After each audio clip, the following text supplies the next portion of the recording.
And then in some cases, I'll show you one of the techniques that we're kind of using. This is the same thing we've done to a Star Wars Jedi Outcast level.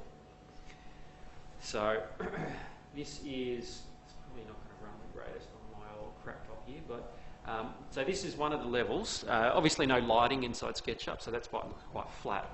But you can sort of get a preview for just sort of the kind of 3D detail and stuff here. Part of the process that we go through now is to then kind of convert it into a 3D. We go in and do things like tracing, like sketching tiles. So you can see there, just by doing some very simple 3D operations, we've actually turned that in now into an actual discrete 3D object that when we bring it into Unreal is all self-shadowing and everything like that. This is irrespective of normal mapping and specular mapping, which all comes pretty nice and easy into the Unreal Engine. And that's now classed as a static mesh, which is quite cool. So we can get away with quite a lot of detail. The process of doing that is actually quite fun. My students are becoming quite masterful at it. I'll just try and find a piece that I stuffed around with. There it is there. So we'll take things like this, a standard texture, right? So that's just a standard texture that we've imported in, and then we do things like trace it in 3D. And so that's now what it looks like as a three-dimensional object inside the world. It has its texture projected back onto it, but it's now bumpy 3D, and it looks cool. And it sort of makes the environment significantly more interesting to experience. Yeah? Well, would you like me to demonstrate it? Yeah, okay, it takes 2 seconds. I'll just go back to the other tile. So this is just a standard rectangle that's had the texture projected onto it. If I was going to trace this object, I use all of the basic tools inside SketchUp. I'll just grab this one here. So this is just a rectangle tool. I draw directly onto the face. Normally I would use guides and actually get the numbers pretty accurate. But I'm just sort of showing it off here. So I've got the initial shape, and you can see that it's beveled here. So I get an offset tool and just draw that in, and you can see that it's pretty well approximating it. So now I've created new faces within here. I just now can select this face here, and I do a folding operation, which is using the Alt key. I can drag it out, and you can see that it's now dragging it out along that axis. That's it, times 1,000. You can do a lot of really, really subtle, nice work with it. And the way that the texture mapping works is that you can kind of map that all back straight into the engine as well. Again, we just get the offset tool, kind of use the shadow. I mean, the texture artists themselves, and this is a really nice thing, is that my students get a really nice appreciation, and this one goes backwards rather. So I just get the red axis there and click it back. And within 5 minutes, you've got a unique 3D tile. And I actually get my students to then tile them back into the world and make them look really interesting, and then turn the lights off and see it all in Unreal. And you get to see that it just looks 1,000 times better. And that's what they're doing at the Unreal Tournament 99 levels, except they're going out, they're sourcing a whole bunch of free textures from a place called CG Textures. It's just a repository on the web that has millions, all for free. You're only allowed to download 15 meg a day though, that's it. But once you've done that, you can then apply them to objects and then literally go in there and do all this 3D stuff to it. And once it's a static mesh, you can kind of do whatever you like to it inside Unreal. And the basic discipline inside Unreal is, if you're going to have one static mesh, have lots of them.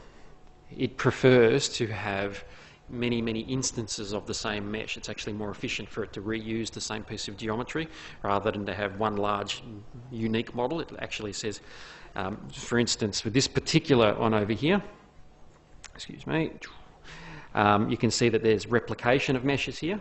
This one, this one, this one, this one. That's quite a cheap thing for Unreal to do, is to use that same mesh over and over and just kind of keep tiling it around. And part of the process here is that I'm just using the original texture. You know, I could quite easily come in here and pull that bolt out if I wanted to. You know, it's a question of detail at this stage and what the game is going to notice. and we can just put it in there. It's no skin off our nose whatsoever. It takes no time whatsoever to extrude that detail out. That grill mesh there, I could do that if I wanted, or I could set that up as a texture on an alpha channel so you can kind of see through it a little bit. Yeah? Can I ask why, it seems strange that it's triangle, to explain it, it's like a triangle, it doesn't do this angle. Why is it set up like that? Which part of it, sorry? The bounding box. The bounding box is straight. It's the if you've never used SketchUp before, and if you've tried 3D, the first thing you notice about SketchUp, it's one perspective view. There is no grid. You cannot check it out you can actually force it into an orthographic view, so it's top, front, side, but you're wasting your time. SketchUp is designed to be all done in a perspective view, and you'll notice that there is this world, red, green, and blue marks here. Yeah, everything automatically wants to move along these. And what's happening there, what you're seeing with that particular component, is it looks like its bounding box is off because it's actually already been rotated. So it's just a visualization that it is not at its original rotation. But it snaps perfectly, right? And that's the thing. And rather than the other fantastic thing about SketchUp, if I can demonstrate it, is I'll just grab this panel here. Rather than there being no grid underneath for things to sit on, you actually grab points. Can you see how the mouse sort of snaps to a point? It has this wonderful snapping behaviour.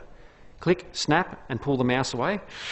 And you can see here that it's snapped to the green axis, so I know it's going exactly along Y. Exactly. It's telling me it is. Even down in the bottom right-hand corner, can you see? It's telling me exactly how far it's going. And if I want it to go exactly 128 units, it goes there. This makes it the fastest program I've ever used to mass stuff out and get it into Unreal by a factor of 1 million. What about characters? You don't do characters in SketchUp.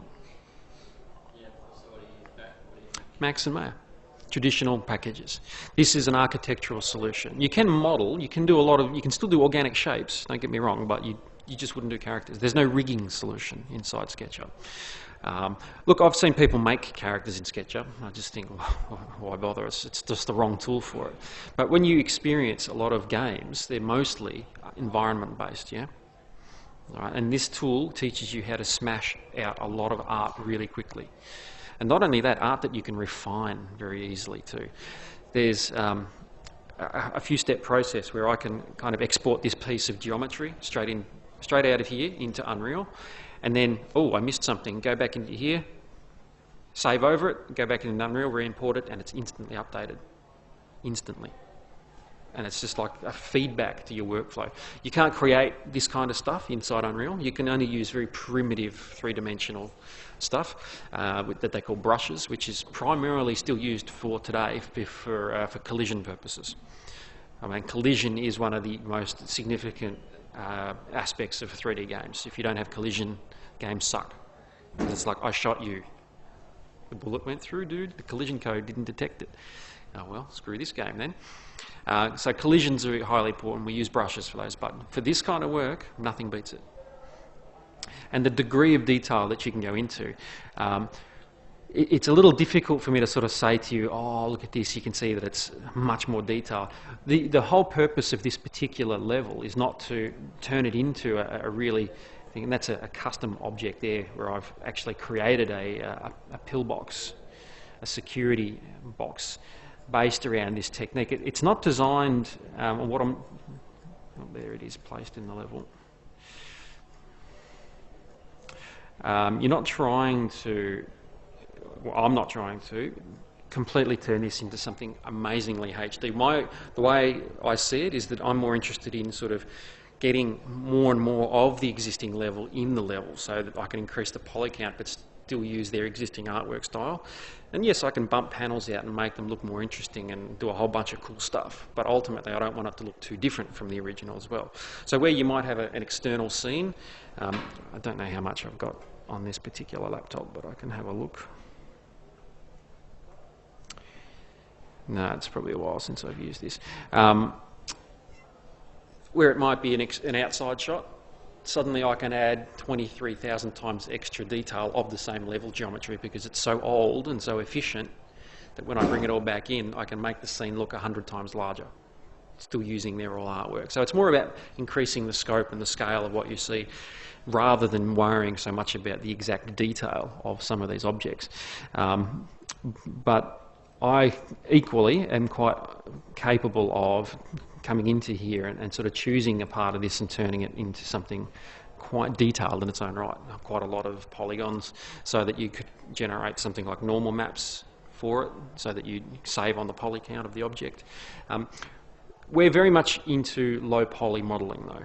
This is one of the great things about this program, is that it teaches you that discipline. So, you know, what I'm sort of seeing now in all the new games on the PS4 and Xbox One, sorry, 180, is, you know, it's just dripping in detail, 3D detail, and this program can handle that. You just keep bringing in the parts that you need, and then let the engine run the rest for you. Cool. Yeah. Look, it's a great tool, and you know my students have done really, really well learning it, and I got a feeling I might even have some of their work here if you want to see some of it. Yeah. It's their assignments, and I haven't marked them yet, but some of them are doing quite well. These are just those Unreal Tournament 99 conversions. Which way does that go? I can't tell.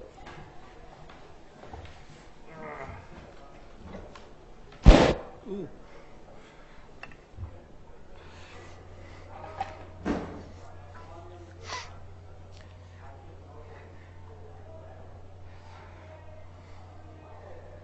So where are the campuses located? What one do you teach at? Dandenong, not Cranbourne anymore. Dandenong and Frankston are the main two.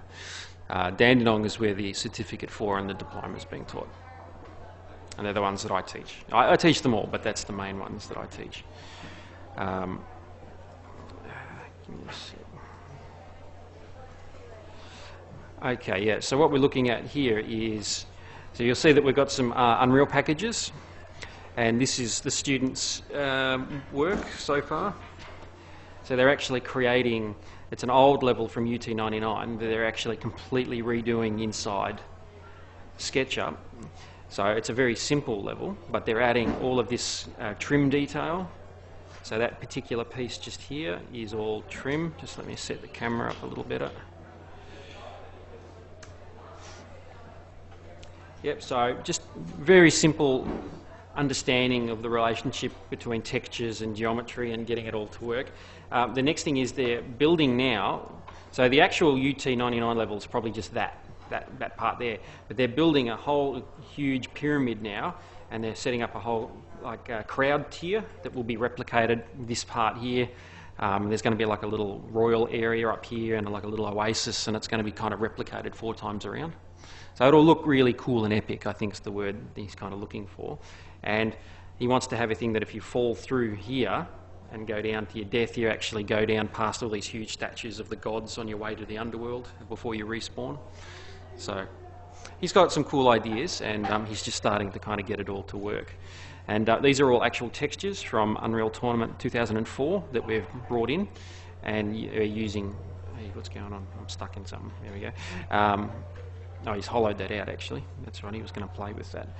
And you know, just sort of starting to quickly and easily add detail, and you can see that that's a separate part there. We call that a component inside SketchUp. You can drag it off here, and you know, I can come into here and edit this one, you can see that it kind of edits the other one in the background as well. So the instancing inside SketchUp is extremely powerful. You kind of make one part, you learn to make one part, and then just detail that, and then come back, and then all the parts that you've made just all look awesome as well. But yeah, that's kind of one of them. I'll have a look at some of the others and see if they've got any good stuff. Actually, let's come back to here.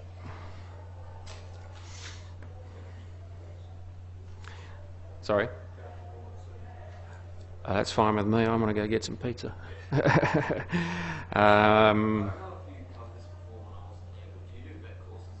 Yes. Yep, vet and school. Yep. So this is one of my guys who's starting to do quite well. This is actually a Gothic piece that he's working on. So he's kind of detailing a little wooden structure over here, but you can see that he's actually extruding all of that now as proper detail. So that's a CG texture that he's from CG textures that he's then turned into a 3D mesh. And so when he's running around in the world, that'll all be shiny, polished wood and kind of cool stuff, and it looks quite spectacular. But the actual world itself, he's kind of going in here. These banisters, these used to just be simple blocks, and he's actually created these quite nice, stylish, and quite expensive in terms of what you'd call a polygon count. But he brings them into, he hasn't textured them yet. That's just another one of the processes. So he goes through and he looks for certain parts of the world that he wants to start to turn into 3D. I don't know exactly where all those parts are. He started working here, so he's putting in all these lovely windows here, and he's detailed them all like this.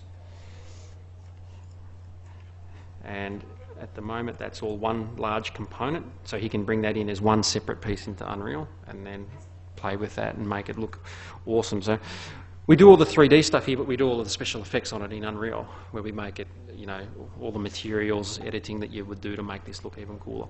How do you spell Chisholm? C-H-I-S-H-O-L-M.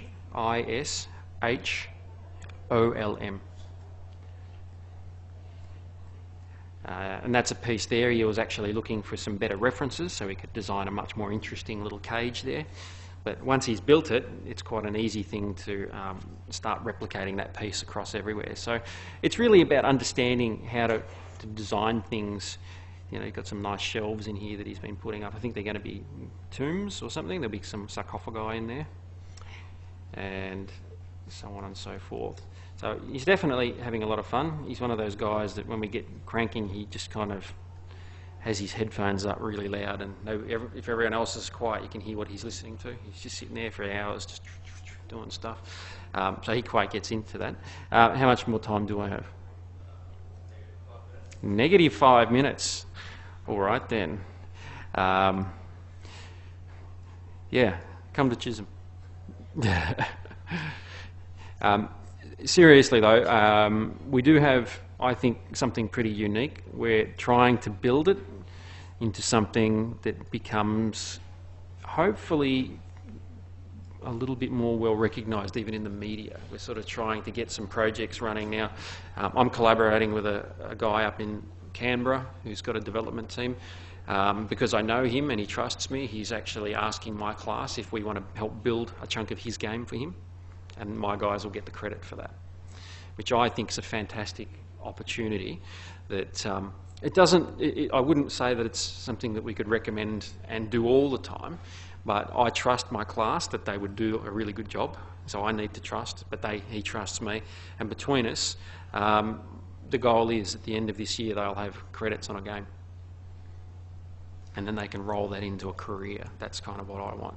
So, like I said, we treat the class like it's a studio, all right? And the assignments are all kind of studio focused, where you're working in groups and you're trying to do what you can do to understand how to be a really successful part of a team.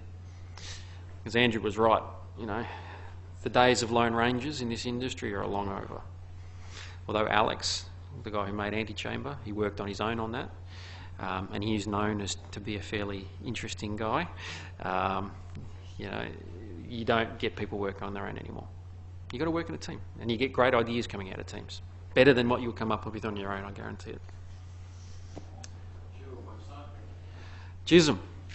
Yeah, just go to chisholm.edu.au maybe. CHISHOLM. I think we've actually got some heaps of show bags or little presentation bags. So there are Chisholm bags full of crap, fun crap, right? Make sure you ask the official guys. There was about 1,000 of them, so help yourself, grab it. They've got little fun bits and pieces, the USB sticks and a couple other cool things. All of the course flyers, everything. All I want you to know is come and have some cool fun with us. We'll make some good stuff, and hopefully it'll be the start of something big for you. All right. All right, cool. Hopefully I'll see some of you. Oh. I don't know. Oh, yes, they do. Yeah, I went to it. I did. Yeah, I went to one. As I said, I'm only part-time, so I'm not even being paid to be here. I just thought, no, I'll do it because I always come for Andrew and stuff. But yeah, there is an open day. We even have mid-year intakes as well. That's what the open day was for, and we've got a new class set up because of that. So, yeah, they're around. Yeah.